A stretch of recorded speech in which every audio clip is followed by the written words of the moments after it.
Hello, everybody, and welcome to my channel. I am DeBorah McCampbell, board certified trichologist and licensed cosmetologist, 30-year licensed cosmetologist in the city of San Diego, California. Today, I want to talk to you about preventive measures for hair loss. I have 8 tips for you. So the first one is changing your mindset. You say, why change my mindset? Because when you change your mindset, you're going to be able to integrate the next 7 things that I'm going to tell you.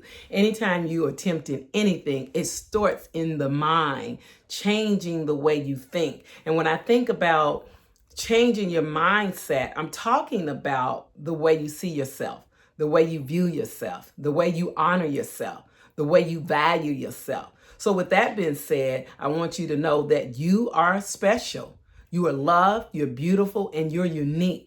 So going forward, when you are doing things, think about where is your mindset towards yourself.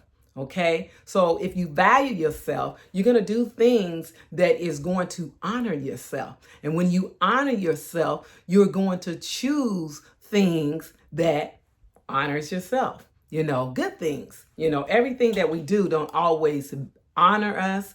It's not valuable for us. Sometimes we get in a rut and we do things. So when it comes to preventive measures for hair loss is what we're talking about, but preventive measures for anything that you don't want to do any longer, you're going to have a changed mindset. Okay.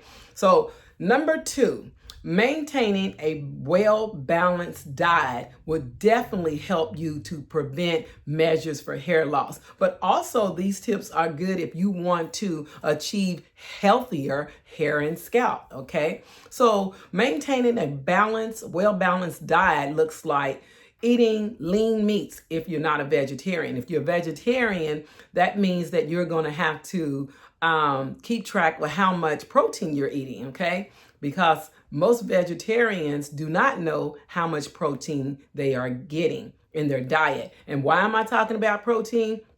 Because the hair is made up of protein called keratin, okay? And so we need to put protein back into our bodies to strengthen our hair, also that protein goes to our organs to keep us healthy and alive. So you want lean meats, you want to eat fish, eggs, nuts, leafy greens, and you also want to take some supplements, vitamin A, B, C, D, and yes, E, okay? And then under that, maintaining a well-balanced diet, you want to hydrate yourself. You want to drink plenty of water because when you drink plenty of water, it hydrates your scalp. So a lot of you are having dry, itchy scalp. People are asking me, okay, well, what can I put on my scalp? Do you recommend this?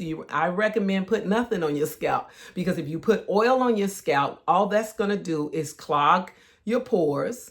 It's going to cause bacteria, which can cause a fungus, which can cause a scalp disorder. So you want to not do those things. You want to drink plenty of water to hydrate your scalp and keeping a clean scalp. So then the third thing you want to do, you want to practice gentle hair care routines. What does that mean? You don't want to use harsh chemicals and treatments and overwashing your hair. When I say overwashing, just really scrubbing, getting in there and just really tearing your hair out. You don't want to do that even when you're detangling it. You want to take your time with your hair. Be gentle on your hair. Don't just comb through the knots. You may have to finger detangle at first to get the knots out. And then you want to make sure you're using mild shampoos. Of course, a lot of people already know about sulfate-free shampoo, so that's nothing new there. But when it comes to the ingredients, you have to pay attention to ingredients because some ingredients is toxic. And if the ingredients is toxic, what does that mean? Some of it can disrupt what, the oils in your scalp can cause, what's the word I'm trying to say? It can cause you have irritation, because some of the ingredients in our products in the USA, they are banned out of the country. So you want to look at your ingredients, make sure it has natural ingredients, some organic ingredients, so that you won't have to deal with any irritation on your scalp or if it's too harsh for your hair, stripping your hair of its natural oils, okay? So the next thing you want to do is handle your hair with care. Now, this is where most of I see my clients losing their hair in the way that they're handling their hair, the hairstyles that they're choosing to wear.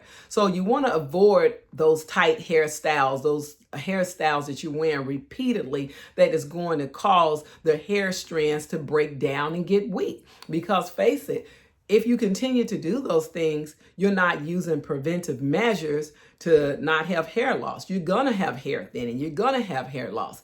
And so you also want to limit it heat styling.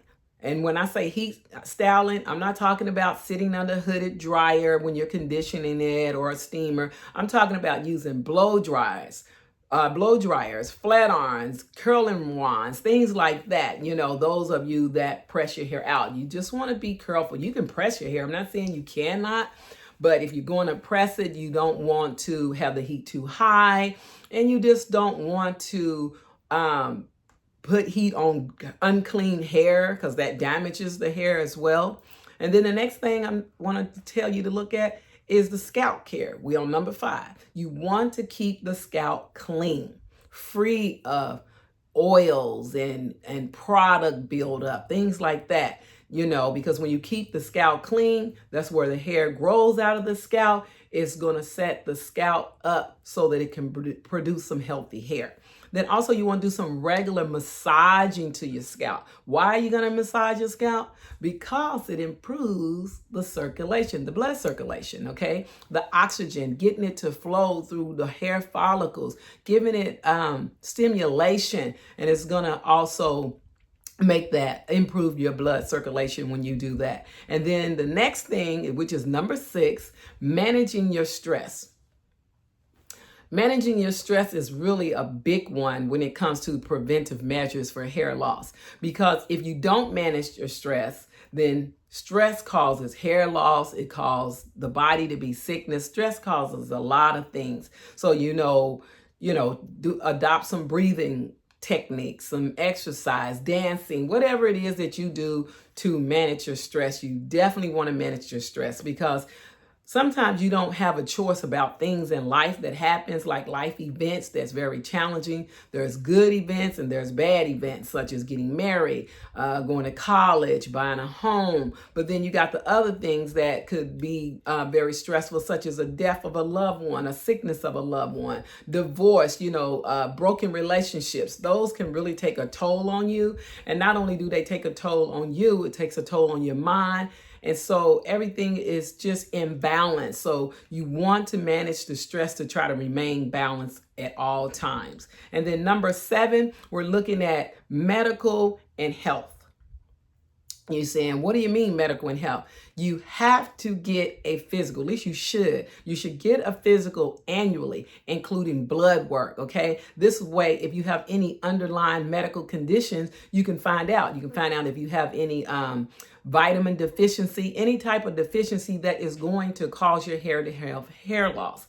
Then if you're on medication, you want to communicate with your doctor. First, you want to look and see, is there any side effects in this medicine? What is the side effects? Do I want to deal with those side effects? So yes, you have to take the medicine if you have certain underlying medical conditions, but you can have a conversation with your doctor and tell the doctor, hey, it has this particular side effect, especially on my hair. Is there another brand that I could use that will not affect my hair? Can I lower the dosage? If it's prescribed every day, can I take it every other day? So have that conversation with your doctor. Don't just let your doctor tell you you have X, Y, and Z here, take it like this. Communicate with him or her. You want to communicate so you can get an understanding, they can get an understanding of what you're trying to achieve. You're trying to achieve wellness. That's what you're trying to achieve. And number 8, which is my last point, limit, I didn't say avoid, limit smoking and excessive consumption of alcohol. Those 2 things really don't do you good, especially the smoking. The smoking gets in your hair. Not only does it smell bad, but it causes your hair to die. It doesn't, it takes everything away. I can't think what the smoking do. It just kind of escaped my mind. But the smoking has toxins. That's what I want to say. It has toxins in smoking. So it's not only not good for your hair, but it's not good for you on the inside. So just work on that to try to, limit the amount of smoking until you can actually get off. And of course, we know alcohol is very dehydrating.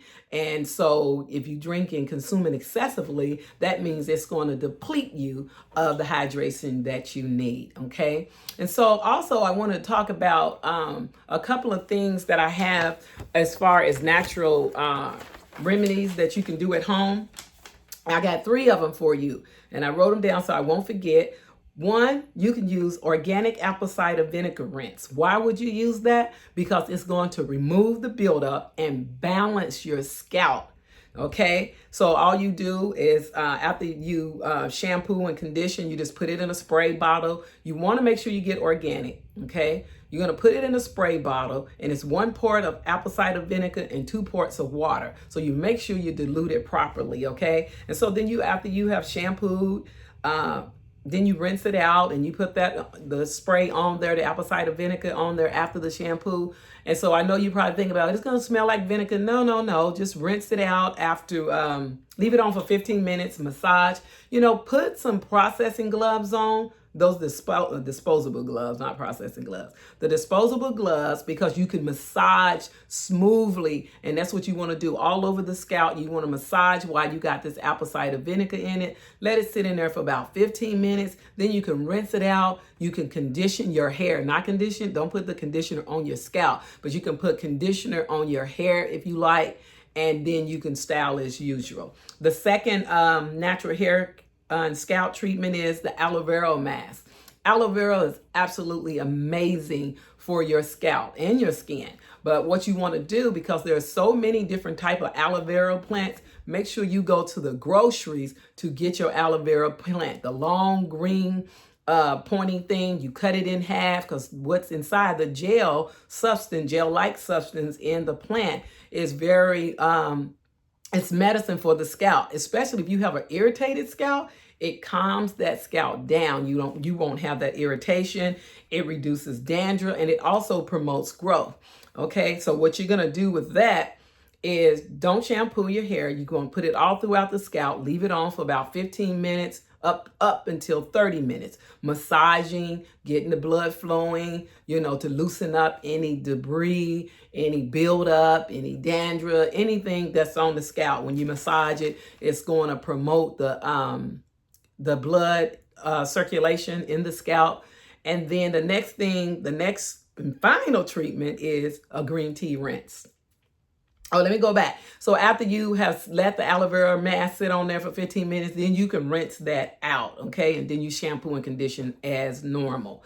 The next one is the green tea rinse. I love the green tea rinse. I don't do it all the time, but I used to do it before I got my product line behind me.